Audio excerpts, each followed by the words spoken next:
Assalamualaikum warahmatullahi wabarakatuh.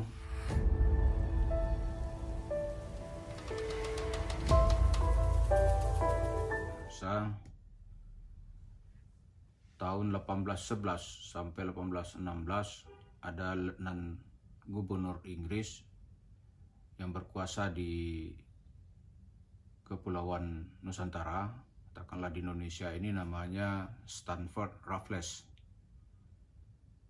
Selain sebagai seorang ahli administrasi, dia juga seorang ilmuwan. Ketika bertugas di Jawa ini, dia menulis buku yang dikenal dengan The History of Java. Apa yang menarik dari cerita Raffles? Salah satu kalimat yang melegenda sampai sekarang yaitu kata amok, ngamuk. Dia orang di sini ini, walaupun tampaknya dia lembut katanya, tapi kalau udah sampai puncaknya dia ngamuk. Kalau sudah ngamuk, itu apa aja bisa habis. Misalnya dia ngamuk nih, marah kepada seseorang, sudah diubun-ubun marahnya, itu apa saja. Ada kucingnya nampak, kucingnya bisa dibunuh gitu. Rumahnya bisa ditimpukin. Mobilnya ditimpukin. Bahkan dilihat di masyarakat kita, itu masyarakat entah marah ke siapa, mungkin dia marah kepada penguasa atau marah ke apa gitu, itu pohon kayu ditebangin. Padahal kita tidak tahu apa salahnya pohon kayu, di jalan-jalan pohon ditebangin gitu. Nah itu sebenarnya ketika marahnya itu sudah mulai memuncak. Kata-kata amok oleh Raffles ini kemudian dilanjutkan oleh antropolog berikutnya. Sebenarnya kata dia, di dalam masyarakat Jawa atau di Nusantara ini kenapa Jawa disebut? Karena mayoritas etnis kita ini etnis Jawa. Jadi yang lain itu biasanya menyertai saja seperti itu. Gitu. Misalnya ada masyarakat lain Kutu Jagau, dia udah ditusuk itu. Nah, di Jawa ini kita lihat ada 3 tahapan untuk menjadi dia tuh ngamuk. Yang pertama itu pertama dia mungkin kena tipu gitu. Ya dia sadar ditipu. Tapi ya udahlah, dia begitu aja. Itu namanya ngalah. Jadi dia harus melalui 3G nih sebelum sampai. Pertama dia ngalah. Ya udah dah, enggak mau pusing lah gitu. Ya kan?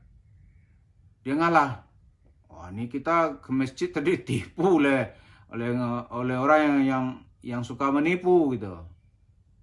Siapa itu? Ya biasa, yang kerjaan tukang palak sedekah, janji-janjian surga, ketipu nih bu ini. Tapi dia bilang ya udahlah, ngalah aja, biar Gusti Allah yang ganti. Allah nggak pernah tidur, paling dah sampai situ. Tapi ini terus-terusan gitu, terus-terusan. Akhirnya bagaimana ini? Dia udah pusing nih, dia udah kena tipu, dia udah kesal gitu. Udah dia nggak mau datang ke masjid. Jadi kalau dia ada ceramah dia nggak mau datang. Paling nanti kita kena tipu. Janjinya bohong semua. Itu namanya ngalih. Dia nggak mau datang lagi. Ngalih namanya. Dia ngalih. Dia udah ngalih, udah mau datang lagi udah. Pokoknya aku mau gitu kira-kira. Dia nggak mau. Dia angkat cerita dia juga nggak mau bahas gitu. Dia pertama mungkin malu. Kok udah dipikir ya, kok Islam begitu ya katanya. Dia nggak mau lagi. Dia nggak, udah mungkin aja mengikhlaskan, mungkin juga dia kesal gitu. Udah pokoknya dia nggak mau berhubungan dengan aktivitas itu lagi.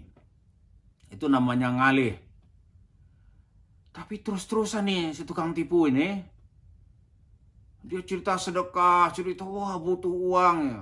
Suruh orang sedekah, dia nggak sedekah. Orang terdesak katanya dengan sedekah.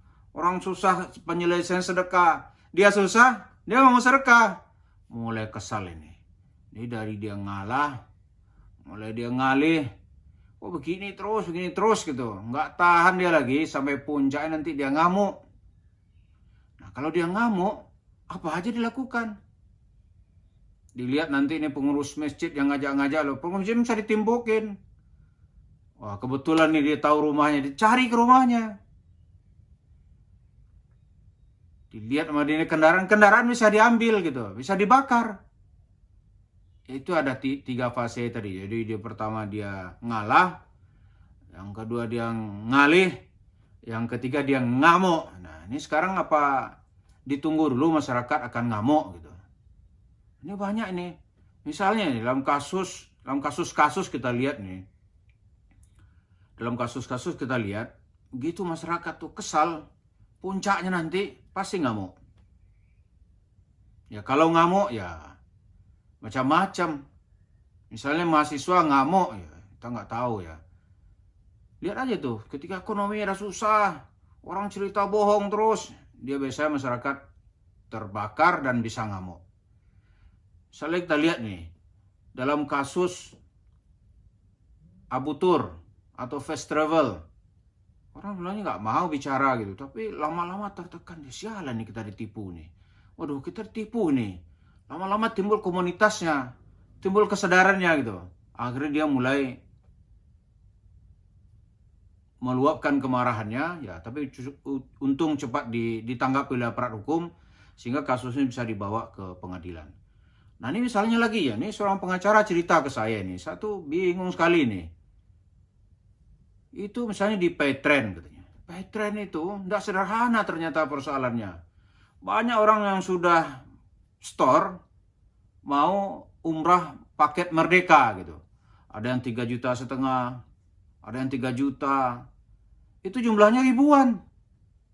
Menurut sang pengacara itu jumlahnya ada sekitar 7.000. Waduh, 7.000 kalau dikali 3.000 saja itu 21 miliar.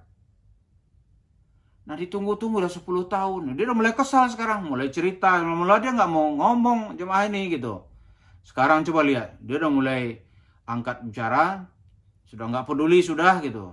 Kalau tadinya mikir, ini kita nggak enak ini, orang kepenak, ini ustadz, atau ini simbol agama. Tapi lama-lama dia tanya-tanya kiri kanan, itu bukan menghina Islam gitu. Justru itu untuk menyelamatkan Islam, untuk membersihkan Islam. Sekarang mulai dia kesalnya minta ampun, mau lebaran, duit susah, barang-barang mulai mahal, langka pula, ada duit ini, dia mulai itu. Nah sekarang ini apa ditunggu dulu masyarakat ini ngamuk gitu. Baru usulan-usulannya atau baru protesnya mau ditanggapin. Karena orang-orang jujur ini, masyarakat bawah itu rata-rata kan jujur.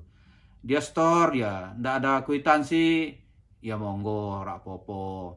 Ini data nggak cukup, ya nggak apa-apa. Masa aku ditipu, nggak mungkin lah. Tapi begitu lautan penipuan, banyak sekali yang kena tipu, amarahnya muncul. Nah ini yang disebut oleh Stanford Raffles, kalau masyarakat di Nusantara itu udah ngamuk, itu company itu nggak sanggup itu. Karena itu dia sengaja membatasi gerak masyarakat. Misalnya di sini diturunkan dalam kaidah hukum, ada hukum untuk orang Belanda dan Eropa lainnya, kemudian ada untuk Arab dan Cina, kemudian nanti ada hukum untuk pribumi. Jadi orang Cina nggak boleh itu mengumpul-ngumpul dalam komunitas pribumi. Begitu juga nanti orang Arab gitu. Kenapa? Kalau tiga komunitas ini bersatu, company lewat. Itu yang ditakut oleh Cina, oleh Belanda dulu. Karena itu diturunkan dalam bentuk aturan-aturan hukum. Gitu. Nah sekarang setelah Indonesia merdeka, jiwa itu kan tetap ada di masyarakat kita. Malah dia ngalah, ya wes aku nggak mau bicara, nah tuh dia ngalih, dah nggak mau ditutup itu cerita-cerita itu, kok di mana-mana bising, lama dia ngamuk. Nah jangan tunggu masyarakat ini sampai ngamuk.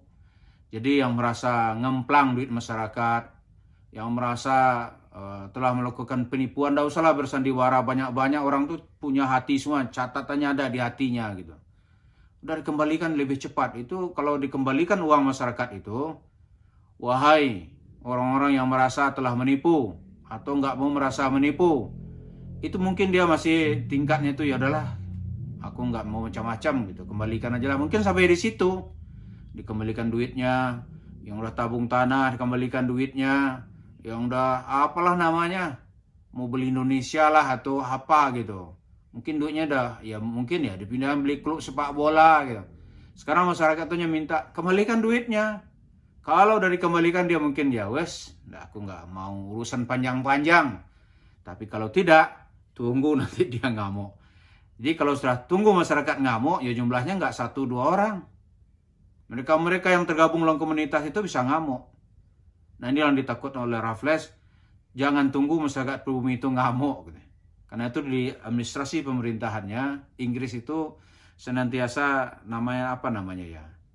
ada hal-hal tertentu yang nggak boleh tersinggung di tengah masyarakat. Termasuk nanti persoalan-persoalan agama. Terima kasih. Assalamualaikum warahmatullahi wabarakatuh.